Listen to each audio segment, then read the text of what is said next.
All right. Teri Ijeoma, glamorous, amazing stock trader extraordinaire.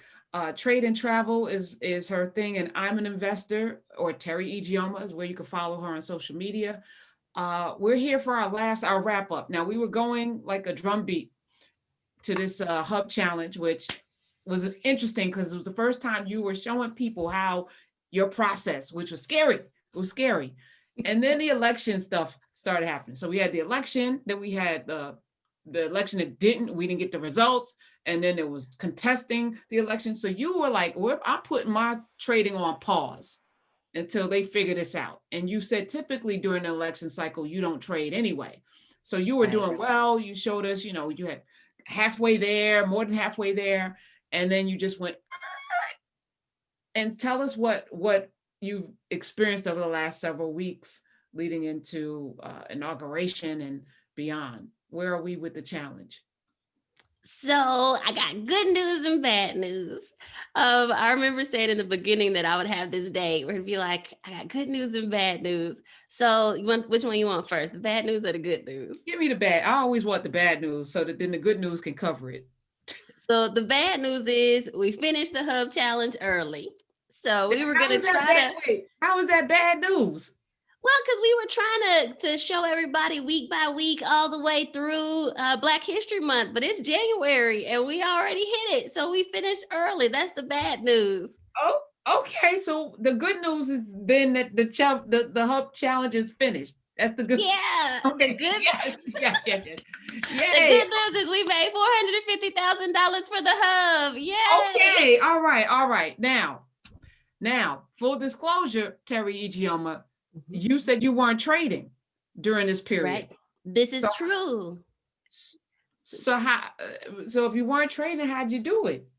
So around the election time, I decided, this is a bit too volatile and we don't know what's going to happen. So like you said, I said, you know what, let me just take a break. Let me put it on pause. And I did do, full disclosure, I did do a couple swing trades, but it wasn't anything phenomenal. It was like they would go up, they would go down. So we were kind of going sideways for a little while. So over Christmas break, I said, you know what, I really want to take a break from trading. I want to take a mental break. We had a meeting. I was in Mexico. Like, I just want to take a break. So I said, you know what, let me actually put this money. I still wanted it to grow. So I said, let me put this into cryptocurrency. And I'm telling you the truth. Before this, I was not a big fan of crypto, but I had been doing some small baby steps in crypto. I had been putting things into stable coins, which we can talk. I think we talked about that before. They have like that 4% interest. And so they make some money. Right. And then I said, you know what, let me just try. Let me put a little bit in Bitcoin, a little bit in Ethereum. And over the Christmas break between December to January, both of those rose phenomenally, like just went crazy. And I remember my friend called me, he does Bitcoin. And again, I had written him off because I don't like Bitcoin. And he's like, no, you got to check, look at it. It's going up. It's crazy. I looked, both of those things were up almost 100%. So yeah, we made the challenge. And so I had cashed out my Bitcoin like way back after, because it had dropped dramatically a few years ago. I had Bitcoin, then it dropped dramatically, lost all the money. And I was like, I'm staying until I get my money back. And as soon as it went back to where I got my money back, I took all of my, so at least I didn't lose any. So I cashed out. Honestly, that's the smart thing. Like if you're a trader, you got to have risk management parameters. And so even for me, I had stops in place that if this thing starts falling, because I still felt like it would fall, if it starts falling, I'm getting out. And I did also have like some trading like goals. So I actually was in Bitcoin at 18,000 and then it had gone up a little bit. And I was like, oh my God, this is amazing. Let me take some out. And then I got mad because it kept going to like 30,000. And I was like, oh, shoot, I missed it. But sure enough, it came back down. I got back in and rode it back up. Like that's the art of being a trader. We can take our profits, wait for the price to come back, and then do it again. So it's been a really cool ride. Let me just thank you again for going on this ride with me.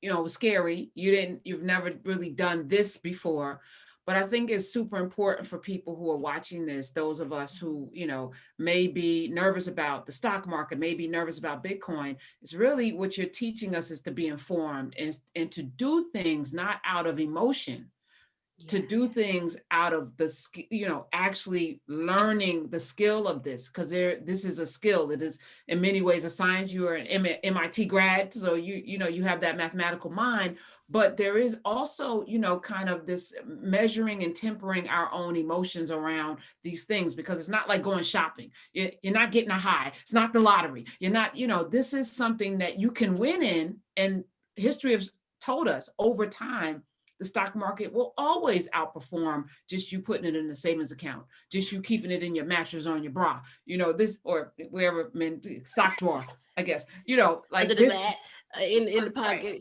right. This is how our economy has been built. And during these horrible COVID times, during this horrible pandemic, this racial pandemic, having Trump as president, Americans have suffered financially, but the stock market has not. the Right.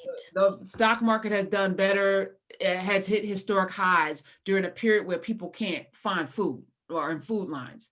And I mean, we can see that even in earnings recently. So Goldman Sachs and Bank of America both reported their earnings, and Goldman Sachs just blew all the numbers out the park because of their trading division. Their equities trading division had like over $2.9 billion in gains because of their trading during the pandemic. And then Morgan Stanley said the same thing. Bank of America said the same thing. So if we think as retail investors that we shouldn't be in the market, well, then what are these big banks doing? How are they making money? It's very possible to make money trading, but you got to be disciplined. Like you said, like one of the hardest things about being a trader is having the discipline to follow a trading plan. And it is emotional. It takes like every piece of you. You got to learn patience. You got to learn self-control. You got to learn just all the things that make you a better person. You still have to do those in trading too. Well, I just want to thank you again. And folks, if you want to take Terry's class, and you should, I'm going to drop all the information in the description. Hit the thumbs up, like it, do everything you need to do with it, share it, because these are the birthings of your freedom financially. And if you can have financial freedom, then all the choices that you make in your life become so much easier. Not that money's the root of everything good, but it just makes life easier if you don't have to worry about your future or your present, because Terry trades for her present to travel. I do. All right. And my goal recently has been to retire my mom. So Ooh, like I have an account right now that is every time I make 40,000 in there, I'm putting it aside to excuse me, I don't know why I'm stuttering, but every time I make 40,000 in there, I'm putting it aside so that my mom can retire. And even just today, it was up 78,000. So we almost got 2 years worth for her to retire on. So wow. it's those little things that really make a difference. This life is to be lived. You're not supposed to be grinding it out to the very end, and you are showing us the Mhm. way. So let me say thank you again for the hub and all of the wonderful things we're going to be doing. I'm already setting up the documentaries and getting these journalists all over the world, ready for this next journey that we're on. And I just appreciate your fellowship. This was part spiritual as well. So I appreciate you being obedient in this moment. Thank you. Thank you so much. Teri Ijeoma. All right, we'll see you next time. And join us in narrative. I'm going to tell you more about that coming up, but Teri's going to be teaching a class. You want to check out what she's doing just for me. I appreciate that. All right, Teri, have a wonderful day. Bye.